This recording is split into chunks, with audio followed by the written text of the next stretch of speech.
बिस्मिल्लाहिर्रहमानिर्रहीम, अस्सलाम वालेकुम। आखिर वही हुआ कि जिसका डर था, और ये जंग कितनी करीब आ गई इसका आप अंदाज़ा लगा सकते हैं कि इसराइल के इस वक्त जेट्स और वॉर प्लेन्स इस वक्त लिबनान की फ़िज़ाई हदूद में दाखिल हुए। इसराइल को असल में अभी तक अंदाज़ा नहीं है कि हिजबुल्लाह के पास यानी लिबनान के पास इस वक्त किस लेवल के डिफेंस सिस्टम है, जहाज़ गिराने के लिए उनके पास क्या सूरत हाल है। हिजबुल्लाह ने हालिया कहा था कि आप अपने जहाज़ लेकर आएंगे, हम उनको गिरा देंगे। अब सीन ये हुआ कि जंग से पहले ये अपने जेट्स लेकर गए बैरूत में, लिबनान की फ़िज़ाई हदूद में थोड़ी देर पहले, और वहाँ पर अजीबो गरीब सूरत हाल ये पेश आई देखने को मिली कि इन्होंने लिबनान की फ़िज़ाई हदूद में जाकर मॉक किया, साउंड बैरियर किया और उनको पैगाम दिया कि हम स्ट्राइक करने के लिए आ गए। असल में सीन ये बना है कि स्ट्राइक करने से एक दिन पहले आपको पता है कि अरब लीग ने इनको दहशतगर्दों की लिस्ट से निकाल दिया है, यानी हिजबुल्लाह को, और साथ ही सऊदी अरब समेत बाकी ममालिक ने अपने शहरियों को कहा है कि इमीडिएटली बगैर देरी के आप लिबनान छोड़ दें। अब इसराइल ने चाह ये रहे थे कि हम किसी तरह वहाँ पर जाएं और हमें इनकी कैपेबिलिटीज़ का पता चले, ये कितना हमला कर सकते हैं, क्या सूरत हाल है, इनके रेडार सिस्टम पर हम आए और उसके बाद हमला करें तो हमें पता चले। वो मॉक करने के लिए गए थे, असल में इन्होंने अभी हमला नहीं करना था। अब सीन वहाँ पर यह हुआ कि उन्होंने जब इनको देखा, यानी इस सारी सूरत हाल में उन्होंने अंदाज़ा लगाया, उन्होंने इन पर हमला नहीं किया। उन्होंने अर्ली वार्निंग सिस्टम जो भी उनके पास है उससे इस बात का अंदाज़ा लगा लिया कि इसराइल अभी हमला करने के लिए नहीं आया, ये सिर्फ इस वक्त चेक करने के लिए आया है, डराने के लिए आया है और देखने के लिए आया है कि क्या सूरत हाल है। सो लिहाजा इस सारी सूरत हाल में इसराइल जो काम करना चाह रहा था, इन्होंने मॉक एयर रेड की बैरूत में, और अभी इनका प्लान नहीं था हम कोई स्ट्राइक करें या कुछ करें, ये सिर्फ वहाँ पर जाकर बड़े हमले, जो रियल हमला इन्होंने करना है, उससे पहले ये वार प्लेन्स लेकर गए, साउंड बैरियर किया, फ्लेयर्स इन्होंने रिलीज़ की, और उसके बाद उनकी जो ख़ास तौर पर हिजबुल्लाह की फ़ौज है या उनका रेडार सिस्टम है उसको कंफ्यूज करने की कोशिश की कि ये मिसाइल मारे और हमें अंदाज़ा हो जाए कि इनकी कैपेसिटी क्या है, ताकि हम जब रियल हमला करने के लिए जाएं तो हमें पता चल जाए। उधर हालत ये हुई है कि हिजबुल्लाह को अंदाज़ा था इस सारी सूरत हाल का, असल में उनकी इंटेलिजेंस एजेंसी काम भी कर रही है। अब पिछले काफ़ी अरसे से सीन ये है कि सबसे पहले यानी सऊदी अरब और बाकी सिटीज़न और ये तमाम इन लोगों के निकल जाएंगे, उसके बाद इन्होंने हमला करना है, ये उनकी इंटेलिजेंस मालूमात है। तो उन्होंने इस सारी सूरत हाल में उनको पता था ये आएंगे, ये करने के लिए, मॉक करने के लिए भी आएंगे। तो इसराइल के जो वार प्लेन्स हैं वो गए, लेकिन उन्होंने हमला नहीं किया और ना ही उन्होंने इनको मिसाइल मारा। अब वो असल में उसी कंफ्यूजिंग स्टेट में मौजूद है। यहाँ इसराइल को नहीं पता कि इनकी कैपेसिटी क्या है, क्या सूरत हाल है। वो चाह रहे थे कि हमले से पहले हमें इनका पता चल जाए कि भाई ये कहाँ तक सीन जाएगा, क्या सूरत हाल होगी, इनकी ताकत क्या है, इनका अंदाज़ा क्या है। वो वहाँ पर अपने जहाज़ जेट्स लेकर लाओ लश्कर के साथ बुरी तरह गए, इतनी बड़ी तादाद के अंदर, लेकिन वहाँ पर कुछ भी नहीं हुआ। ना उन्होंने हमला किया और ना उन्होंने जवाब दिया। असल में इस सारी सूरत हाल में बड़े प्लान के साथ ही चीज़ें चल रही थी। अब आप ये सोचें कि इसराइल इस वक्त कन्फ्यूज़ है, उनको इस बात का कतई अंदाज़ा नहीं है कि इनके पास हमला करने की जो कैपेसिटी है वो कितनी है, कितनी बड़ी तादाद में हमला कर सकते हैं, क्या सिनेरियो इनका बन सकता है, क्या ज़रूरत हाल हो सकती है, इस बात का उनको बिल्कुल अंदाज़ा नहीं। और उससे भी बढ़कर जो आप सीन देखिए ये है कि इस वक्त इसराइल, यानी आप ये सोचें कि उनको एक पैगाम आया है अमेरिका की जानिब से। ईरान के supreme leader Ayatollah Ali Khamenei, उन्होंने असल में एक बड़ा बयान दिया है। उन्होंने कहा है कि अमेरिका की तमाम बेसिस पूरी दुनिया के अंदर इस वक्त कोई भी मूवमेंट वहाँ पर होती है, कोई भी सूरत हाल होती है, कोई एक्शन वहाँ से होता है, तो इस सारे मामले पर याद रखिएगा कि हम भूल जाएंगे कि अमेरिका क्या करे क्या नहीं करे, हम तमाम के तमाम बेसिस को जहाँ हो सके निशाना बनाएंगे। अब उसमें उन्होंने कोई सिंगल आउट नहीं किया कि ये कतर की बेस होगी या किसी की बेस होगी फलाना, उन्होंने कतई ऐसा कुछ नहीं किया। उन्होंने बस एक क्लियर पैगाम दे दिया है कि हम ये काम करेंगे। अब असल में सबसे बड़ा मसला ही ये पैदा हुआ है कि अमेरिका लेट से किसी भी जगह से हमला करने के लिए आता है तो सबसे पहले ये जज करना मुश्किल हो जाता है जब आपने जवाब देना होता है कि कहाँ से वो उड़कर आए हैं, क्या सूरत हाल है। इतनी देर के अंदर जब पता चले हमला हो जाए उन्हें जवाब देना। लिहाजा आने वाले वक्त में एक चीज़ बड़ी क्लियर होने जा रही है, और इसको आप अच्छी तरह समझ लें कि ये मामला ऐसा ही होगा। वो चीज़ असल में ये क्लियर होने वाली है कि इसराइल इस वक्त जो सिचुएशन फेस करेगा, बाकी ममालिक उसको भी उसकी हीट फेस करने के लिए तैयार होंगे। उसकी सबसे बड़ी वजह यह है कि अमेरिका पर हमला कहाँ होगा। बेहतर यह है कि बाकी ममालिक इनके मिलिट्री बेसिस यहाँ से निकाल दें, उड़ा दें, या फिर यानी इनको फारिग कर दें पूरी तरह कि भाई आप यहाँ से निकल जाए। ये इस सारे सिनेरियो का कोई हल नहीं है कि आप यहाँ पर मौजूद हैं, आपको मना कर दिया गया कि आपने हमला नहीं करना, फलाना नहीं करना, ऐसी कोई सूरत हाल नहीं। अब सोचे सबसे बड़ा मसला ये है कि ना अमेरिका के पास इंटेलिजेंस मालूमात है, ना इसराइल के पास है कि लिबनान के पास क्या है। अब आप सोचे ना कि यमन के हौसियों ने कहा है कि उनके पास इस वक्त एडवांस टेक्नोलॉजी है। अब वो अगले चंद दिनों में एक ऐसी बोट दुनिया के सामने रखने वाले हैं जो जितने शिप्स आएंगे, एयरक्राफ्ट कैरियर हो, तमाम चीज़ें उनको उड़ाने की सलाहियत रखती है और हम मैदान में उतारने वाले। अभी उन्होंने कहा है कि अगले चंद दिन में। अब आप सोचे ज़रा कि इस सारी सूरत हाल का क्या अमेरिका को इदराक था, इजराइल को इदराक था? अगर उनको इदराक होता, ज़रा भी पता होता कि ये काम होने जा रहा है, तो वो पहले जाकर यमन के हौसियों पर हमला करते, वो पहले उनको तबाह करते, उनकी टेक्नोलॉजी को उनको बनने ही ना देते। उन्होंने सारा फोकस किए रखा ईरान के ऊपर। ईरान ये करेगा, ईरान वो करेगा। ईरान वो कर गया जो इनकी वहमो गुमान में भी नहीं था। यानी आप ये सोचो कि उनके पैरों तले ज़मीन निकाल गया है उसने क्या काम किया।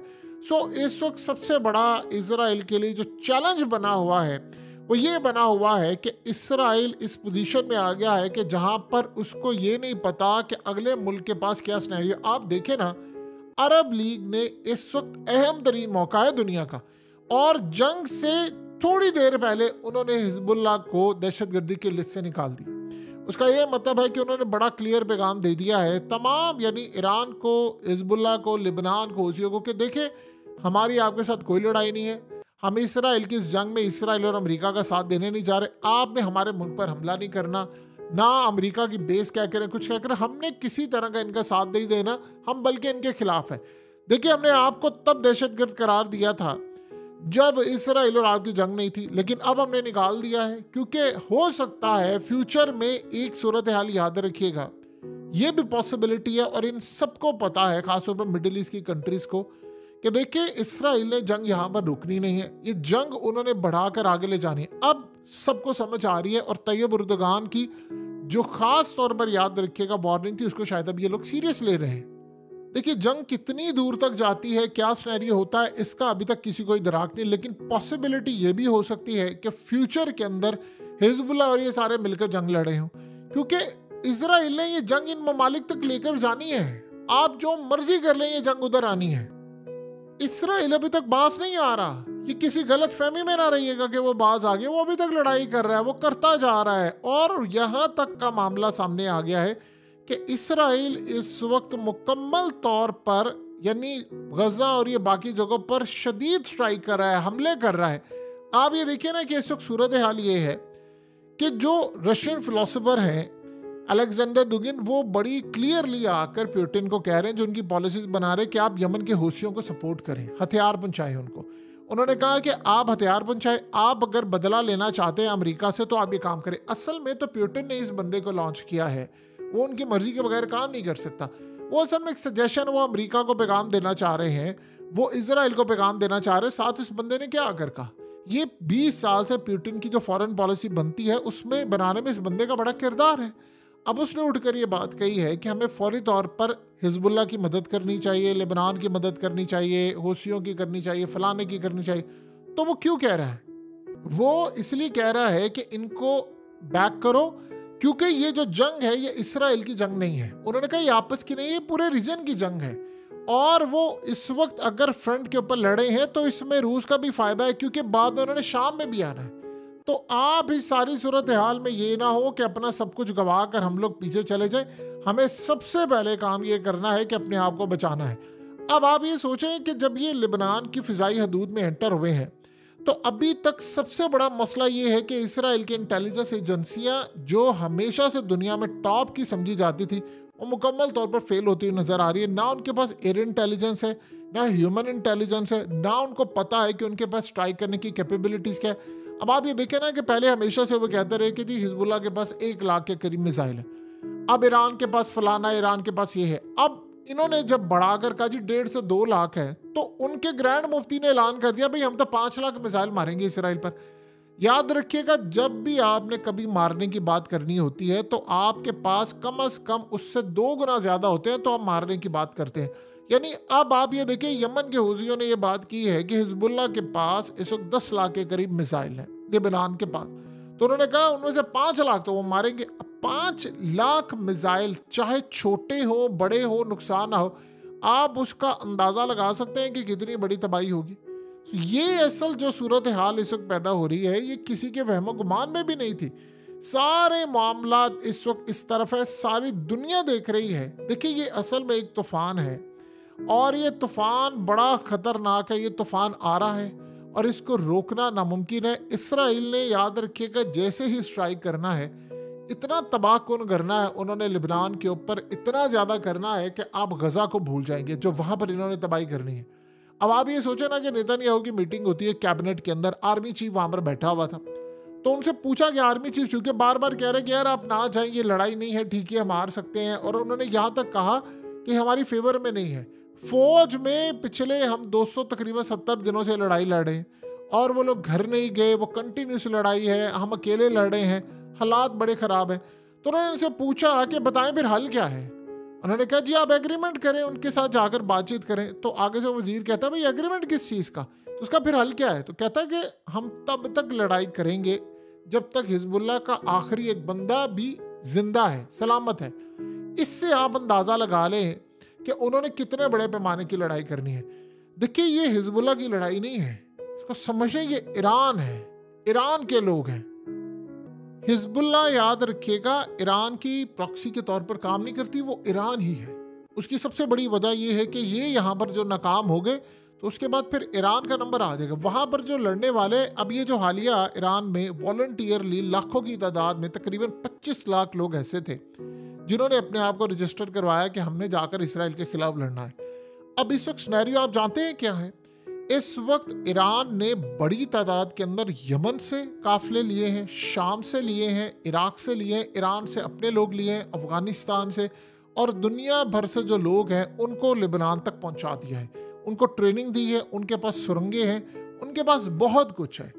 ये याद रखिएगा, ये हमास वाला सिनेरियो नहीं है। इनके पास बड़ी तादाद में, इन्होंने उनके सिविलियन जगहों पर मार रहा है, उन्होंने बदले में हमले करने हैं। तो ईरान ने ये सारी चीज़ों का जिम्मा उठाया हुआ है। देखिए, पुतिन पूरी तरह इस जंग में कूदा हुआ है। आप इस सारे सिनेरियो में देखेंगे बहुत सारे जो मिसाइल हैं, अब इसराइल पर मिसाइल गिरने हैं ना, तो आप देखेंगे बहुत सारी ऐसी चीज़ें हैं जो रूस की बनी हुई होंगी। यानी अब इस वक्त पुतिन पर क्या दबाव डाला जा रहा है, उस पर दबाव ये डाला जा रहा है कि आप S-400 दें। लेट्स से अगर उसने S-400 पहुंचा दिया वहां पर, वो डायरेक्ट S-400 ना हो, उसका यानी सारे पार्ट्स, ऊपर वाला डिज़ाइन कुछ और बनाकर उसको नाम लगा दिया हिजबुल्लाह ने खुद बनाए हैं, ईरान ने खुद बनाए हैं। जैसे हूथियों ने हाइपरसोनिक मिसाइल बनाया तो वो कह रहे हैं यार इन्होंने खुद बनाए। सो आप यहाँ से अंदाज़ा कर ले, अगर उन्होंने इनके वार प्लेन्स गिरा दी, यही तो आज टेस्ट करने के लिए आया था इसराइल। वो कहता भाई मैं टेस्ट तो करूँ कि इनके पास कैपेसिटी क्या, वो ये भी देखने के लिए आया था कि इनको, देखिए सबसे पहले याद रखिएगा जो S-400 है वो लगा हुआ है शाम के अंदर। इसराइल ने हालिया जो मिसाइल मारे थे वो सारे के सारे रोक लिए थे। यानी सोच ले शाम के अंदर, और इस बात का उनको बड़ा शदीद गुस्सा था कि हमने हमला किया तो इन्होंने रोक लिया, वो तो शाम को मारने आए थे। अब यही सिनेरियो यहाँ पर है, इनको गुस्सा चढ़ा हुआ है कि हम चेक तो करें इनके पास क्या, इनकी सलाहियत क्या, लेकिन उनको टेस्ट नहीं वो कर सके। लेकिन इस सारी सूरत हाल में देखना ये होगा कि जब वो रियल में हमला करने के लिए आएंगे तो क्या वो उसको गिरा पाएंगे। अगर नहीं गिरा पाते, देखिए जब मिसाइल बड़ी तादाद के अंदर हज़ारों के हिसाब से जा रहे हों तो फिर ये जेट्स वगैरह जाकर इनका काम नहीं है संभालना, फिर इनको भी निशाना बना दिया जाता है। सो अब ईरान की कैपेसिटी दाव पर लगी हुई है, इसराइल की कैपेसिटी दाव पर लगी है। अगर एक सिनेरियो हो गया तो फिर इसराइल के लिए जंग करना बहुत ज़्यादा मुश्किल हो जाएगा, आप उसका अंदाज़ा भी नहीं लगा सकते। अगर लेट्स से कि पहले झटके में दोनों ने बड़े स्ट्राइक करने, ये याद रखिए, पहले झटके में स्ट्राइक करना है, इन्होंने वहां पर सिविलियन आबादी को निशाना बनाना है। अगर वहां से बॉर्डर पर फोर्सेस किसी भी तरह इसराइल में रवाना कर दी तो अगली लड़ाई याद रखिएगा आपको इसराइल की गलियों में नजर आएगी। और ये पहली दफा होगा कि हम बहुत बड़ी तादाद में जो काफिले हैं वो इसराइल की गलियों में देखेंगे। अगर वहां से जाने में ये कामयाब हो गए तो फिर समझे इससे बड़ी कोई विक्ट्री नहीं होगी, इससे बड़ी कोई सूरत हाल नहीं होगी। सो अगले कुछ अरसे के अंदर हालात ये बता रहे हैं कि इसराइल की जो पोजीशन है वो पहले जैसी नहीं रही, वो वीक हो चुकी हुई है। और यहाँ पर अब ये देखना है कि चाइना का स्टैंड क्या है। देखिए रूस इस वक्त पूरी तरह इंगेज हो चुका है, उन्होंने वहाँ पर यूक्रेन में जो अपना काम करना था वो बुरी तरह कर रहे हैं। और अमेरिका के जितने मिसाइल दिए गए थे, डिफेंस सिस्टम दिए गए थे, उनको ऑलरेडी टेस्ट कर लिया हुआ है। और ये याद रखिएगा, ये यूक्रेन की जंग का फायदा ईरान को बहुत ज्यादा हो रहा है, क्योंकि वहां पर अमेरिका का असला था, नेटो का असला था, उससे रूस पूरी तरह लड़ रहा था। ईरान के ड्रोन्स जा रहे थे, जो सारा वहां पर तजर्बा उन्होंने ईरान को दिया, ईरान ने वही तजर्बा हूसियों को दिया। और देख ले आपने, रिजल्ट तो आपके सामने है ना कि किस तरह इन्होंने फिर हमले किए। अब वही इन्होंने हिजबुल्लाह के साथ किया। 8 महीने से ज्यादा, यानी 9 महीने से ज्यादा ये जो जंग लड़ी जा रही है, उसका आप जानते हैं सबसे बड़ा फायदा इनको क्या हुआ है? वो ये हुआ है कि अमेरिका और इसराइल की टेक्नोलॉजी एक एक करके इनके पास आना शुरू हो गई है। अच्छा, ये इनकी एक कमजोरी है, ये वीकनेस है। इसीलिए तो जब ईरान ने हमला किया था तो वो निवातम एयरबेस को जाकर हिट किया था। सो 8 से 10 सिक्योरिटी लेयर्स को तोड़ देना ये कोई आसान बात नहीं होती। अब अगला मरहला ये होगा, एक भी जेट अगर गिरा दिया, असल में हिजबुल्लाह ने बात कही है कि हमने आपको करना है सरप्राइज। इसराइल ने कहा जी हम आपको नहीं छोड़ेंगे।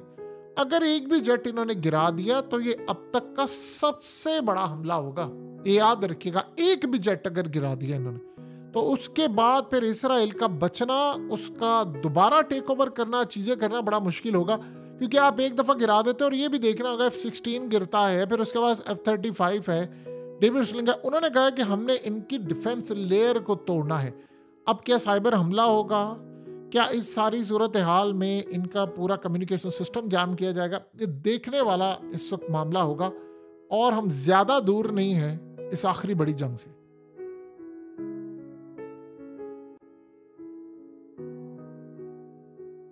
हकीकत टीवी को सब्सक्राइब करना मत भूलें, वीडियो को लाइक करें, शेयर करें और कमेंट सेक्शन में अपनी राय का इजहार जरूर करें।